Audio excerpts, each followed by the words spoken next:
G'day, so let's talk about One Nation. So in the past I've created videos about why I think they're a big, threat to the coalition and why they're actually eating votes on the right. But let's actually delve more into the history about that. So then just to give a lot more context on them. So initially they were founded by this lady called Pauline Hanson. She still runs the party, don't get me wrong. Initially the party's name was actually Pauline Hanson's One Nation Party. Now she shortened it recently to One Nation. Now, 1996, when she first came in, there was this huge One Nation surge in Queensland. She got a lot of people into state parliament in Queensland. It sort of fizzled out.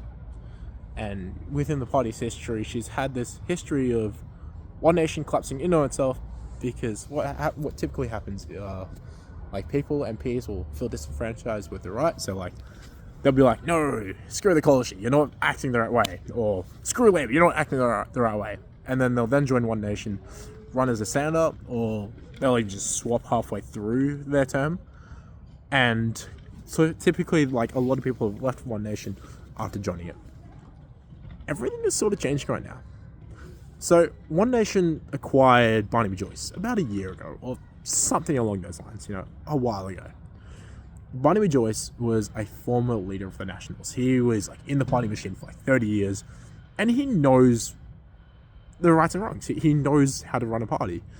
Since then, the party has been on the absolute rise. So I don't know if he's reorganized the machine or whatever, but his notoriety have actually given legitimacy to the party. Recently, One Nation won Farrer, which was insane. I mean, actually insane. Farrer was the seat of Farrer was a hugely safe coalition seat. It had members like Tim Fisher and Susan Ley, Tim Fisher was a leader of the Nationals for a long time. Susan Ley was leader of the Liberal Party for a long time, and they lost the seat. So the coalition have lost the seat to One Nation. They've also gained a lot of seats within the South Australian election, and it looks like they're just on the rise. At the moment, the right wing, the coalition, are actually also collapsing because of a large portion of their voters don't believe in climate change and have issues sort of with that. And so what's happening right now is One Nation are actually taking in those disenfranchised voters, and they're like, hey, look at us, look at our party. And they're actually gaining more and more traction.